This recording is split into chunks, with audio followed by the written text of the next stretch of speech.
Hello, I'm Robert Ellsberg. I'm the publisher of Orbis Books. Very glad to be joined today by Bernard Tickerhoof, who is an ordained friar of the Third Order Regular of St. Francis. He did us the honor of wearing his habit today. He's been involved in spiritual ministry and retreat work for over 40 years. I'm going to bring up on the screen just the cover of his new book, uh, The One Body of Christ in a Quantum Age. Uh, and I learned a lot from this. I have to admit, I'm one of the people who is, maybe the book is intended for, who is uh, pretty frightened of getting deeply into science and quantum theory. Uh, I'd like to ask you if you could start by talking a little bit about what is the path that led you into this study from your the retreat work and spiritual ministry you've been doing for 40 years? Yeah, I go into that somewhat in the introduction to the book, and really it goes back to a kind of interest that I've had for for pretty much as long as I've been in ministry, and that is to try to find a kind of a synthesis or coming together for spirituality, religion, psychology, and the environment and so on. And as I was doing that, I've come to the awareness that I also had to bring in to account physical reality, because physical reality is sort of the basis upon which everything stands. I use in the book an image that is used was used by a an Anglican physicist named John Polkinghorne, who died a couple years ago, and he used to talk about the uh, physical reality, physics, as a foundation of a building. And he said, you can build any kind of a house on a foundation, Mm-hmm. but it has to fit on the foundation. If, Mm-hmm. if if you try to build a building that doesn't fit on the foundation, it's going to topple over. Mm-hmm. And so I thought that that's a really good way of looking at what the importance of science is. Mm-hmm. So then I started to look at, well, okay, if I need to, I didn't know anything about quantum physics either. I think physics was always my worst subject in high school. So I thought, well, I guess I'm going to have to learn it. So I'd say probably the last dozen years anyway, I've been trying to get into it and learn it, and it was hard. And now I look back on it and say, boy, I could have made it a lot easier than I Mm-hmm. did for myself. And one of the things I came to was, we in the Catholic community, the Christian community in general, we kind of run from it. We back away and say, "Oh no, I don't get into that sort of thing," and that's really unfortunate, because through much of history, science and religion were kind of bonded together. So I made that effort to try to write a book that would try to bring that back again, Mm-hmm. and find some kind of common ground, common language. And that's going to mean that physics has to accept some spiritual terms, and Christianity and Catholicism has to accept some physical terms, Mm-hmm. to kind of find that that in between. So I don't really talk so much about like the supernatural, or body and soul, or I talk more about consciousness. Mm-hmm. Consciousness is the link between what we can see in the physical world, and what carries on into the world beyond our perception. Well, So that's why don't you give us a little simple introduction to what quantum physics is all about and teaches us? okay. I was thinking about that because you said you might ask me. Yeah, So, and I realized, not a trick question. no, no, no, no. In fact, it's a very obvious one. Well, what is this? And the interesting thing is, quantum no group of people or no individual sat down and said, let's create a new model of physics, and we'll call it quantum theory.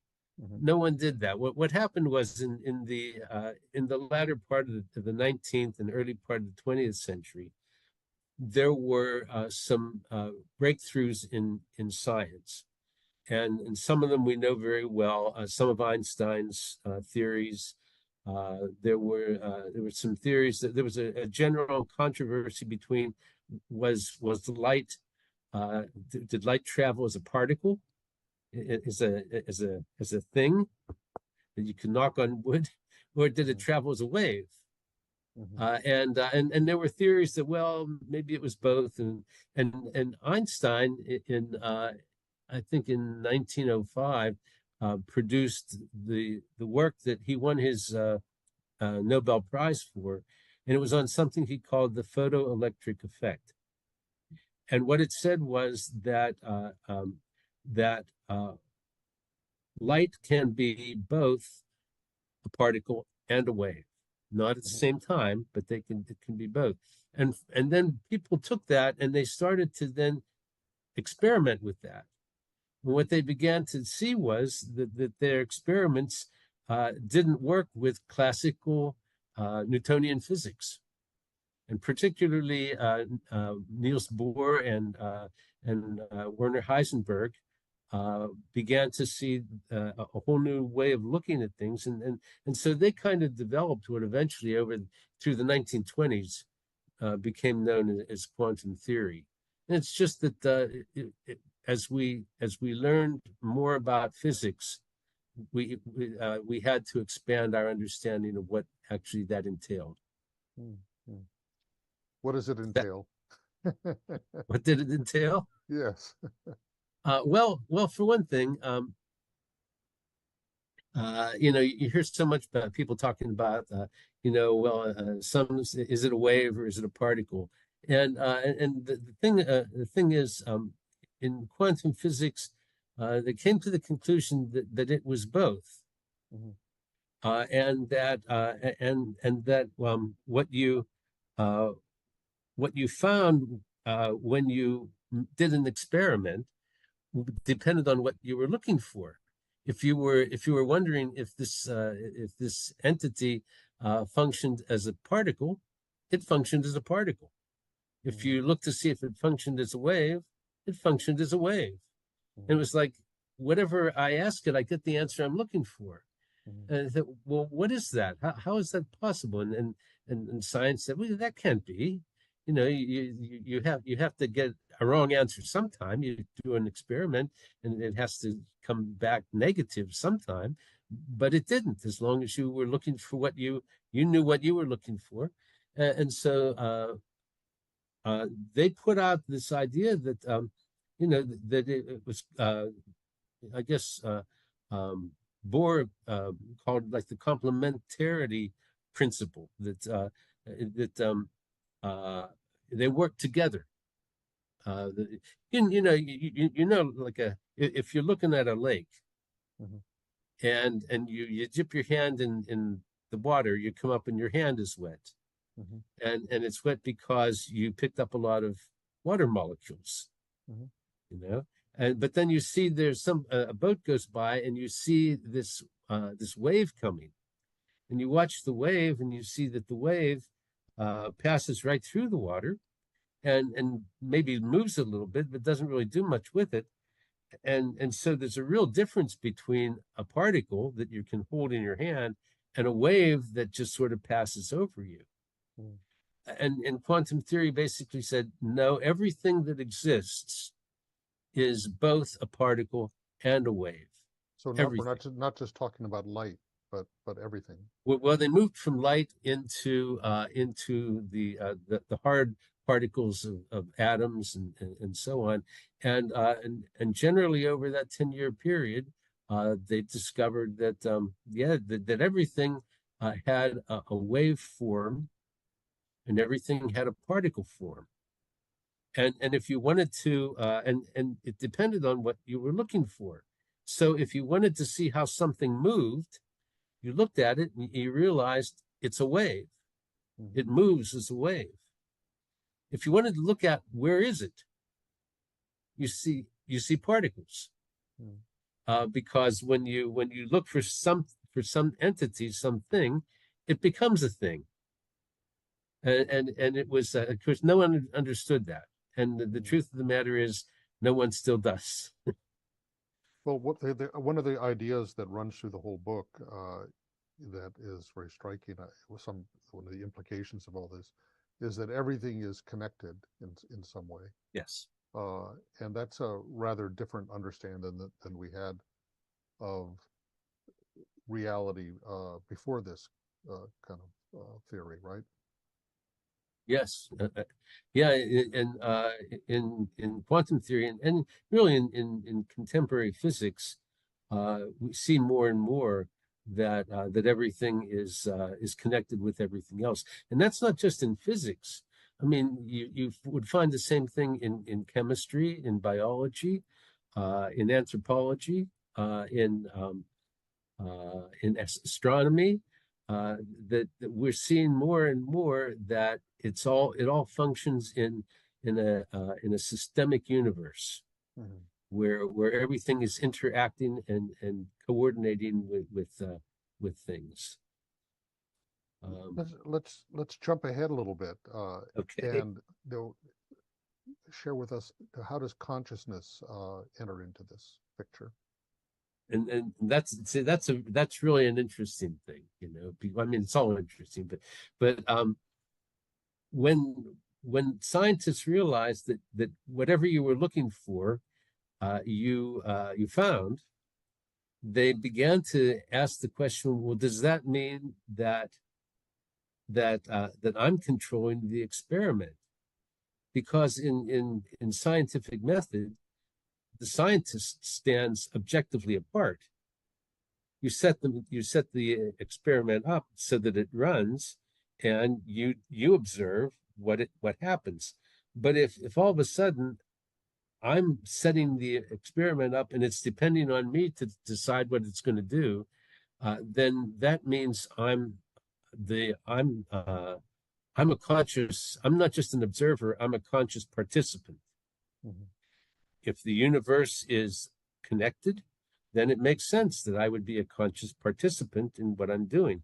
But that was really very much against the idea of science, you Mhm. know. And so there were people that were very, in fact, one of the persons who was most strongly against such an idea was Albert Einstein.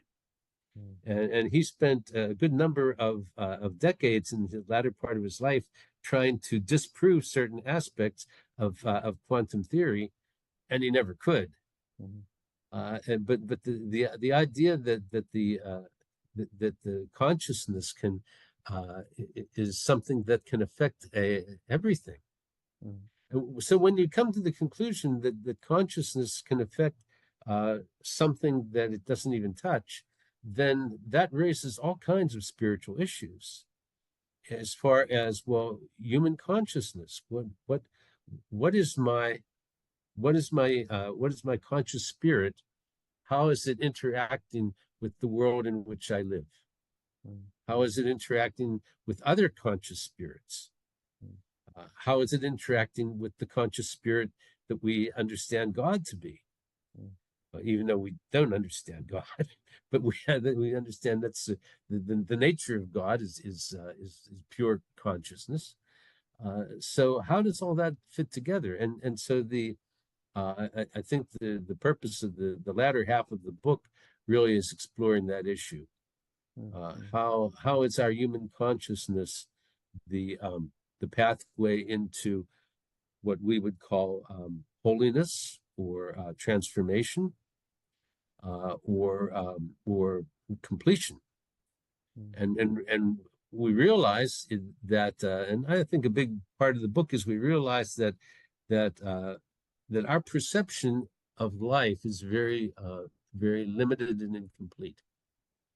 And there's a lot of uh, human existence that we can't get in touch with, but it's there. We can see it's there. Uh, I'm thinking you said in the beginning that, in the early centuries, whatever, the science and religion or Christianity were working together, but it was, a rather primitive science in terms of what we recognize now. But there were always these like turning points, paradigm shifts in genetics or biology or geology, the age of the Earth, astronomy, whether the Earth or the Sun was the center of the universe. Then you have Darwin and evolution. Then you have kind of the new cosmology and understanding of the age of the universe and the Big Bang and all these kind of things. And slowly the church has or Christianity has found ways of incorporating or adapting to these kind of new understandings. My perception, my impression is that this is a whole area, even though we're talking about 100 years now, that the church has really not dealt with or addressed formally or in a way that's been communicated very much, or even acknowledged that it raises problems or questions or challenges. Do you think that's correct, or am I just missing a lot? No, I think you're correct in seeing that, and that of course is one of the main reasons why I wrote the book. Mm-hmm. And that is because well, for one thing, uh if as a church, as a an ecclesia, an assembly, Mm-hmm. a universal assembly, uh we can't look at physical reality and say, oh no, we embrace that. We say, oh no, I back away from that because it frightens me. I don't understand it. What I'm doing is I'm giving away this. I'm giving away my birthright. Mm-hmm. The birthright is that from the point of view of Aquinas and Bonaventure and Augustine and theologians of the past, uh, it was the role of theology to to monitor and critique science, Mm-hmm. to understand and to honor science. As you mentioned, Galileo and other people like that, it became more and more difficult, and we as a theological community, we became very suspicious of what physical science was doing, and so we went into kind of like um, holding on mode. It's Mm-hmm. like Mm-hmm. it's like we're gonna this will pass, Mm-hmm. and the thing is, it's not going to pass. Mm-hmm. If you look at the youth of today, the generations that are behind me and you, you see a population that is clearly into science. Mm-hmm. They accept it, they understand it somewhat, and they utilize it. And they're not really interested in trying to go back to some kind of pre-scientific position. Really aren't. And so if we're not able to interact with that perspective, uh, we're going to continue to see the church become less and less in the world in which we live, less and less relevant, and less and less reason to even connect with it. And I think we're already seeing that to some degree. Some of those kind of turning points I mentioned, presented a kind of crisis for the Yeah, understanding of the church and its understanding of reality, especially if you took scripture as this as a scientific, kind of description of the origins of creation, the original sin and the fall in the garden, and these kinds of things. But the interesting thing about this kind of move is it seemed to almost invite a kind of mystical appreciation for mystery and the kind of specifically kind of the Pauline sort of mysticism that you see throughout yeah, the New Testament, how to talk about the mystery of God, how to talk about the eternal word that becomes incarnate somehow, how to talk about even in some of the creedal kinds of mysteries about the Trinity or the relation between Jesus or Christ as human and divine. That whole kind of concept of Christ is all in all, and it opens up a whole new way of understanding how the kind of Christic mystery can can be present somehow in the whole universe or across time or something like that. So it Yeah, seems like there's an invitation here, and I let's think that's get into very that. true.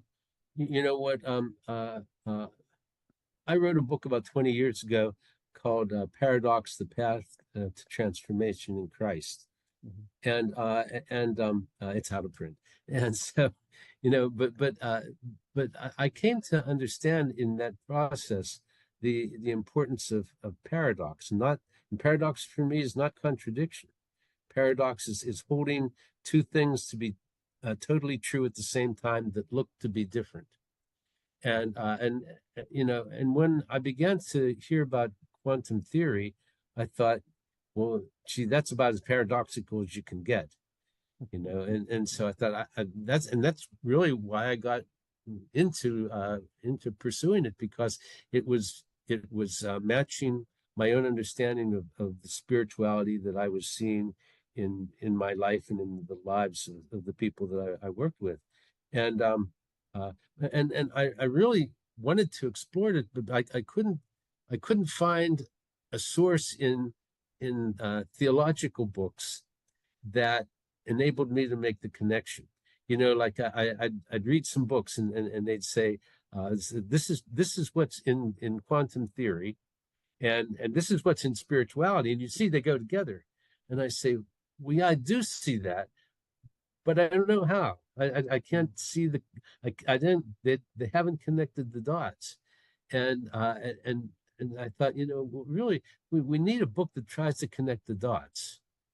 Mhm. And so that's what I intended to do with this, you know, to present enough of quantum theory that someone can read it and say, you know, I think I understand what it's talking about. There's a lot of stuff in quantum theory we don't go into in the book. Mhm. It would just, you know, it's Mhm. just too complicated. But there's enough there to give I think people a sense of, yeah, you know, I can see where this is going, and I can see how at some point it kind of filters into how we understand the mystery of the spiritual life, Mhm. and how we understand the mystery of God. Mhm. And we begin to find ways of connecting then physical reality with what we feel is our internal and then our interior consciousness. When Mhm. you use that word to connect the two. And that's sort of why this all came about, I guess. You don't go too much, into relating this all to the kind of specific teachings of the historical Jesus, but you one of the gospel texts that you that comes up a couple of times is Jesus's great commandment to love God with our whole heart, soul, mind, and the second is like unto that, to love our neighbor as ourselves. Um, Yes. what do you make of that? Well, what I make of it is, and what I say to groups when I talk to them, is that the fundamental revelation of Christ was something that he proposed, or he announced before he even said a word, Mhm. and that was incarnation. Mhm. That in incarnation, uh, God said, "I'm so in love with creation that I'm never going to let it go, and I'm going to be involved in it as much as I can. And I'm going to immerse myself in it. I'm going to come into the creation that I have created." And that's together in the held together in the incarnation. which, by the way, is a very Franciscan way of looking at things. Yes, And absolutely.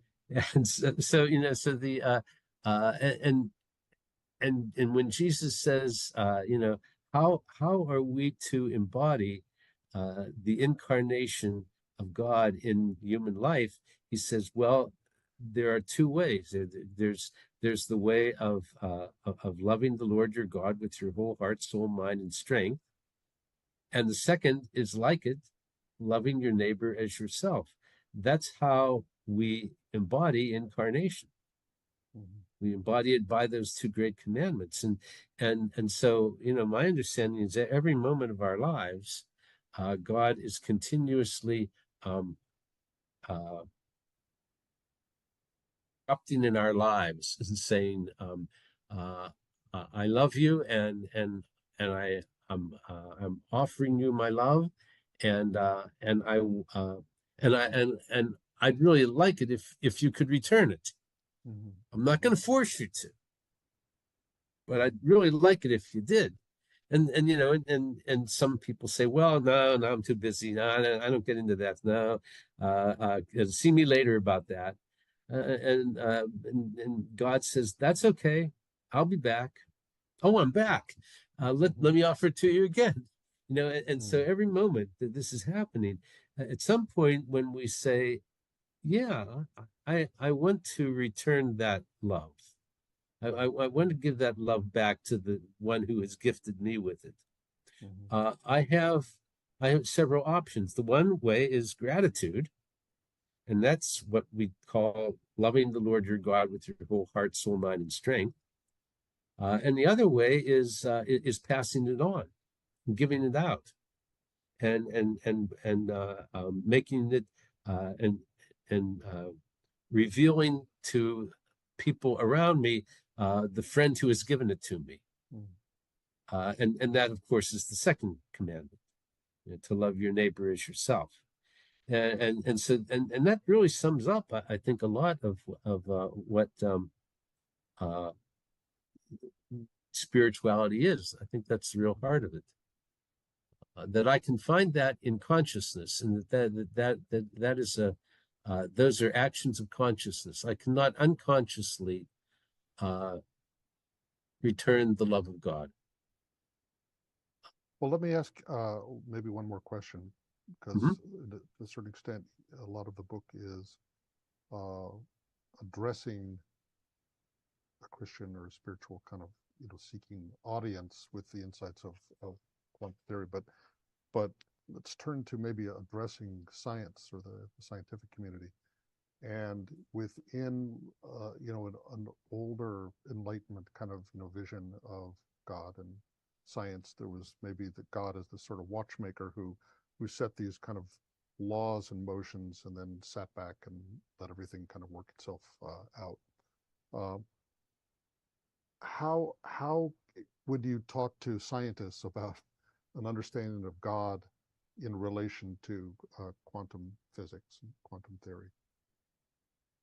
How I do that is by um, in the book by demonstrating that the science uh, it feels uncomfortable. If you think religion feels uncomfortable around science, science feels uncomfortable around religion. Yes, it's true. And one of the places where science is uncomfortable with religion is that science feels if I can't see it, if I can't measure it, if I can't weigh it, if I can't totally understand it from the subatomic particles up, it doesn't exist. Mhm. And when you say, well, look at your science, and you realize that the very science that you've created in quantum theory puts that to the lie. It's like the truth of the matter is science can't understand quantum theory. It can't grasp it. Mhm. It struggles with trying to find the inconsistencies that show up in these experiments, and because science feels bound to squeeze everything into four-dimensional space-time, and while saying everything has to fit into four-dimensional space-time. They don't say it like that, but that's kind of how they operate.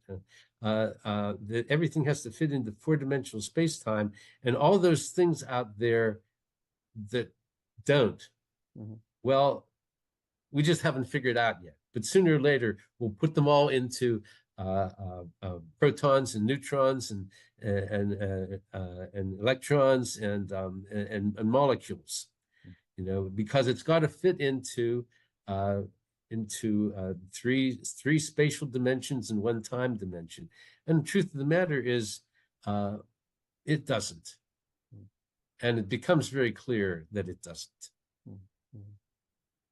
Just in so many different ways. In one chapter, I talk about the going beyond the edge of that four-dimensional map, and all the different things in quantum theory that are accepted as quantum theory, but don't fit into four-dimensional space-time.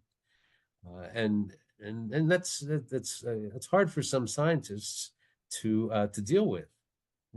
They try to find all kinds of ways around it. Well, science is helping us recover the appreciation for mystery.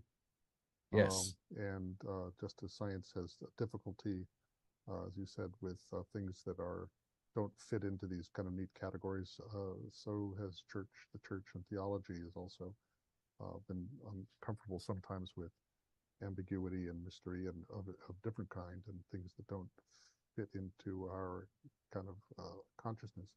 But this is a really exciting beginning.